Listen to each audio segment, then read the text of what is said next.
Did this entire matter just take a turn to favor Russia at the table? Absolutely. Trump is siding with a murderous dictator. And I love you, Joe, but thousands of civilians didn't just die in Ukraine. They were killed. They were killed in a brutal, illegal war that Vladimir Putin started. And now the president of the United States is saying that Ukraine started the war, that we should side with Russia. I mean, this is akin to FDR suddenly coming out and siding with Hitler in World War II. Ronald Reagan must be rolling over in his grave, and it's unbelievable. It's just unbelievable that Republicans do not have the basic decency and simple courage to stand up and condemn the president for what he's saying. I hate to say it, but I serve with a lot of Republicans who are just absolute cowards. Well, sir, as we consider the role of various Republicans here, including someone who used to be part of the Republican minority in the Senate, Marco Rubio, the now Secretary of State, did say yesterday that both Ukraine and Europe would be brought to the table at some point in these negotiations, even if they weren't initially. Do you believe that to be true? No, because Marco Rubio doesn't speak for himself. He speaks for Donald Trump. And when Donald Trump says that they won't come to the table, then that's what Marco Rubio will do. So no, I think that they'll come to the table at the end of the very end of the day, and be forced, or at least the Trump administration will try to force the Europeans and the Ukrainians to accept a deal that favors Russia. That's just everything on Putin's wish list. I mean, this is truly unbelievable. I know there are a lot of shocking things that have come out of this administration. A lot of the shocking things are things that Trump promised to do. So it's hard to say, a lot of Americans say, well, that's what the president promised. I don't think he ever promised in his campaign to side with a murderous dictator. It's unfathomable in American history. We talked before, Congressman, about the prospect of another Yalta. You clearly do not like what's going on right now. How should these talks proceed?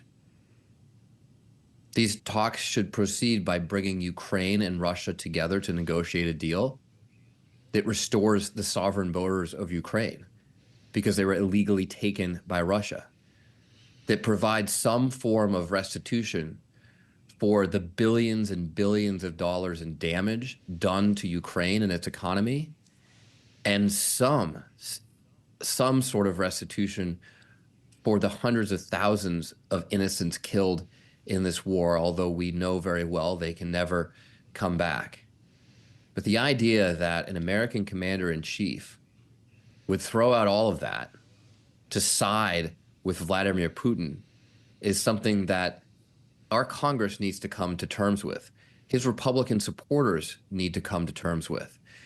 And, everyday Americans just walking around Massachusetts right now shouldn't ignore, because our safety, our national security is on the line when our commander-in-chief sells us out to the Russians.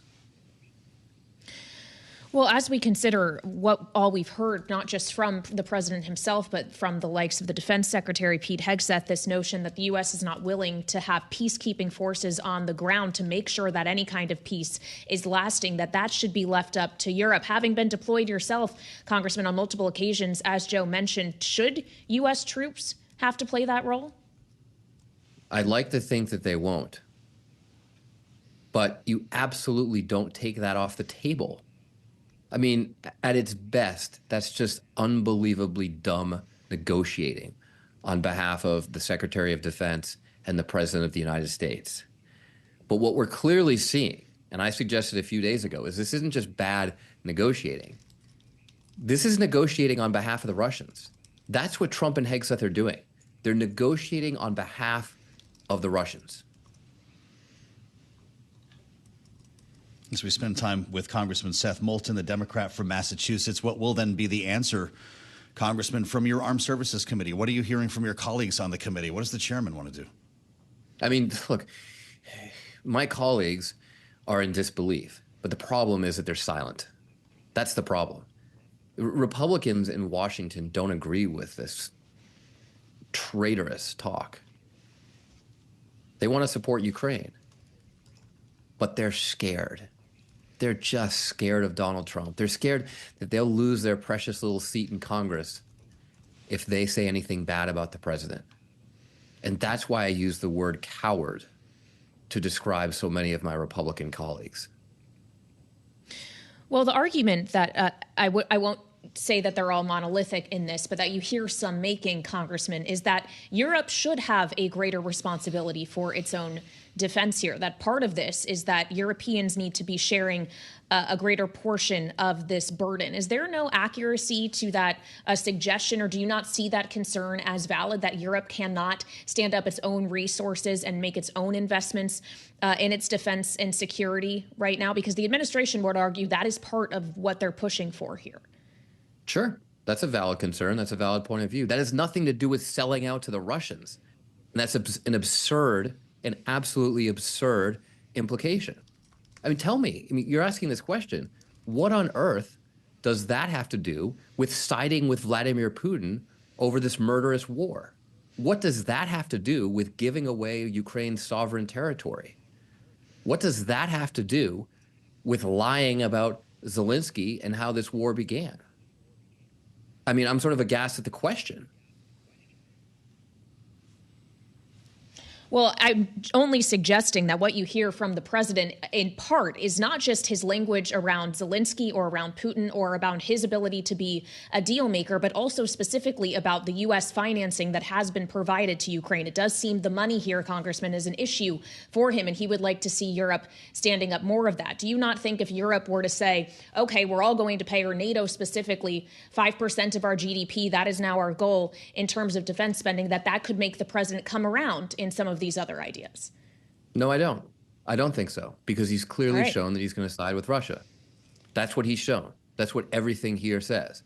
And let's be clear, he's also lied blatantly about European assistance. The Europeans have given more money to Ukraine than America has. He said that America has given $350 billion. It's not even close to that. So the president is lying through his teeth as he supports Vladimir Putin. No, I'm not naive enough to think that that will turn around. And the idea that that Europe should help pay for its own defense, that's something, first of all, it's an idea that President Obama put forward first, saying they should reach a 2% target. That's been the goal for a long time. It's not been 5%.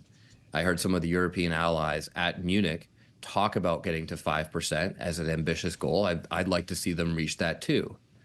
I agree. Europe should contribute more to NATO.